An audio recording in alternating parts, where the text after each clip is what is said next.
Hi, welcome to another video. And recently I learned that there are three general ways of living life. Although particulars and the specific details of every life are different, there are three general ways of living life, right? And that is what I want to talk about today.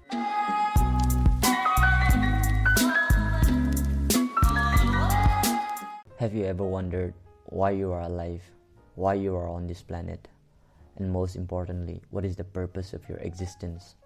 The same sets of questions have plagued humanity for ages, and philosophers have tried to give answer to that question, but every time they give an answer to that question, they are met with disagreements. And why shouldn't they be disagreed with, right? Those questions by nature are very subjective, and everyone has their own belief, their own reason to explain their existence, and you cannot use one explanation to explain the existence of every single person. And that is the reason that we have adopted different approach to life, different ways of living life. But the question is, what are we looking for in life? Meaning, happiness? Every morning I am faced with a dilemma. Should I wake up and go to college, or should I sleep in and skip college for the day? I'm not gonna tell you what I do because I don't want to set an example or anything. Maybe I go to college, maybe I sleep in, who knows? I understand that even if you attend college regularly, there are some days when you simply don't feel like going to college, and everyone has one of those days. But I'm not talking about that one particular day when you do not go to college. But what do you do most days? Do you choose to go to work or college mostly, or do you choose to sleep in and skip college and work mostly, right? And depending on your answer to that question, I can actually tell your answer to the question, what is the purpose of your existence? Everybody wants to be happy, that is obvious. There is something inside of us that makes us want to be happy and makes us want to experience pleasure, such as sleeping in and skipping college, playing video games the entire day, doing activities that give you pleasure and fun, because experiencing pleasure and having fun is much more closer to happiness than going to work or going to college and listening to the boring lectures, right? And John thinks the same thing.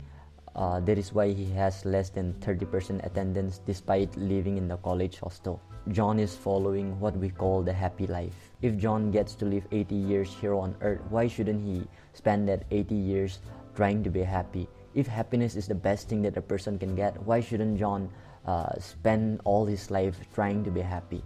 And so everything that John does, he does so because he thinks that it will make him happy.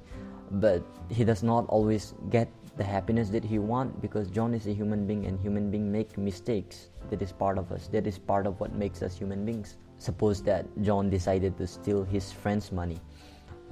Then he is doing that because he thinks that money can make him happy, and stealing his friend's money was easier than robbing a bank or earning money through hard work, right? I'm not saying that John should steal his friend's money. In fact, I wholeheartedly agree that John shouldn't steal from his friends. But what I'm trying to say is, John is doing whatever he's doing because he thinks that it will make him happy. Happiness distracts us from the pain and suffering that existence brings. So chasing after happiness to celebrate life makes sense. But Nietzsche writes, to live is to suffer, and to survive is to find some meaning in the suffering. Zen and Buddhism says that pain and suffering are two different things, and you can actually live life without suffering, but that is for another video. For this video, we will try to see, as Nietzsche did, that suffering and pain are the same thing. Coming back to the question, do you choose to go to college, or do you choose to sleep in mostly? If your answer to that question is that you choose to go to college or work mostly, then you are following what is called the meaningful life. Sophia tries to live a meaningful life. She wakes up early in the morning, she gets ready for college, she eats her breakfast, she leaves for college, comes back home in the afternoon, and then she reads a book, then she goes out for jogging, and after coming back home, she baths and then starts cooking her own dinner. After dinner, she meditates for a while, and after that, she sits at her table and starts studying for her entrance exam next month. So is it easy to live life like that? No, it is very hard. I mean, I have tried living like that and I gave up after 10 minutes. Living life like that comes with giving up a lot of the things that you want to do. So why does Sophia give up the things that she wants to do? Because Sophia thinks that her existence has meaning, right? And she thinks that that meaning is much more bigger than herself. That is why she gives up her pleasure and instead choosing to put herself in situations that make her suffer by following such a strict routine. Viktor E. Frankl, after surviving intense years of suffering in Nazi's concentration camp in World War II, wrote, "In some ways, suffering ceases to be suffering at the moment it finds a meaning, such as the meaning of a sacrifice." So it is not the presence of suffering that is actually unbearable for us, but instead it is the absence of meaning in our suffering that we find unbearable. That is the same reason why people with religious faith choose to practice fasting. They are intentionally choosing to suffer from hunger because they think that because they find meaning in that suffering, and the meaning is to please and make God happy, right? John's approach to life is easy and Sophia's approach to life is hard. John cannot live life like Sophia because he don't see any meaning in his existence. He thinks that all he can do to live life is to do whatever makes him happy before he dies. And Sophia cannot live life like John because she thinks it is wrong to live life so carelessly, because she believes that each of us has the duty of living a meaningful life. So who is living correctly? If you ask the same questions hundreds of years in the past, many people will say that Sophia is living correctly and only few will say that John is living correctly. But if you ask the same question now in this present day and age, the number of people who say that John is living correctly will have increased because of the growing nihilism, because of the nihilistic views among people these days. And I'm not here to tell you who is living correctly because I simply don't know, right? I simply don't have enough data to form a conclusion yet. But if you really insist that I give you the answer, I will tell you that neither of them is living correctly, because there's another way of living life that is becoming more and more popular these days. This new way of living life is called a psychologically rich life.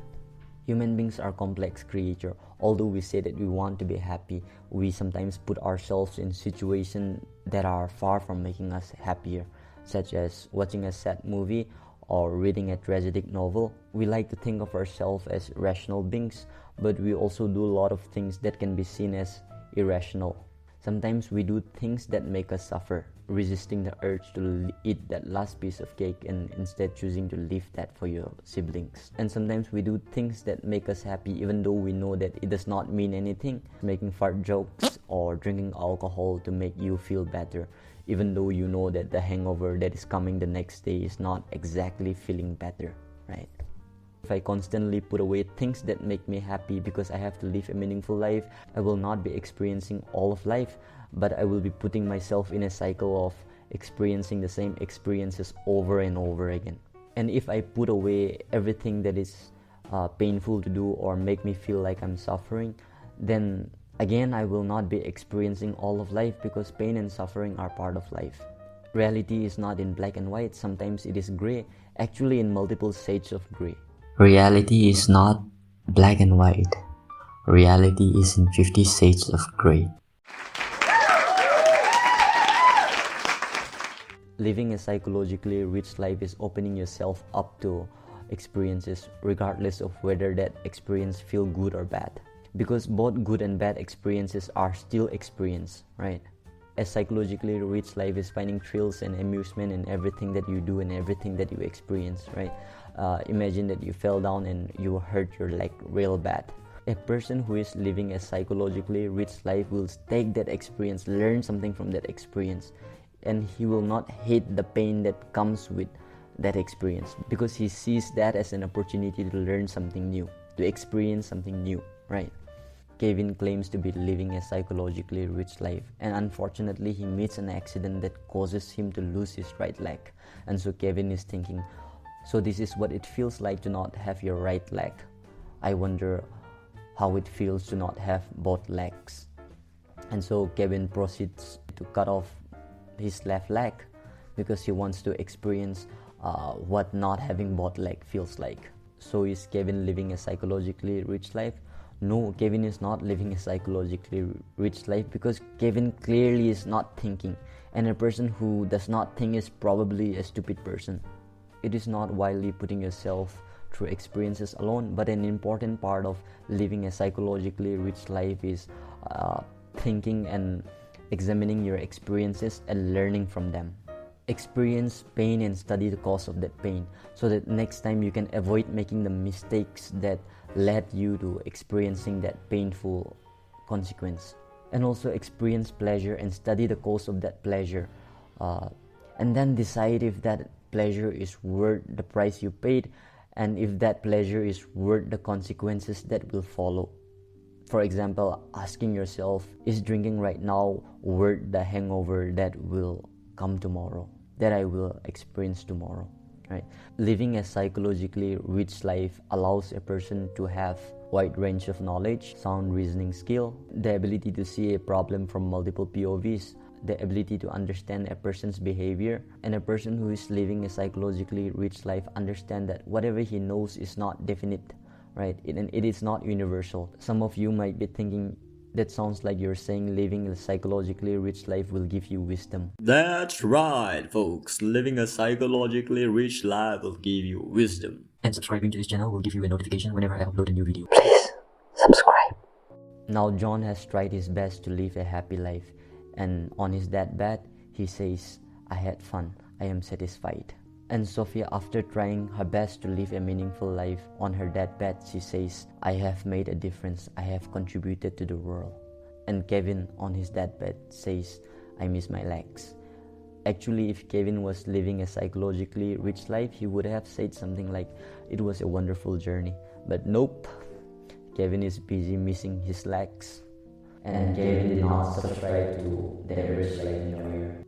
Those are the 3 general ways of living life, and I will not tell you which way of life you should pursue, because it is totally up to you, and nobody should be telling you how to live your life.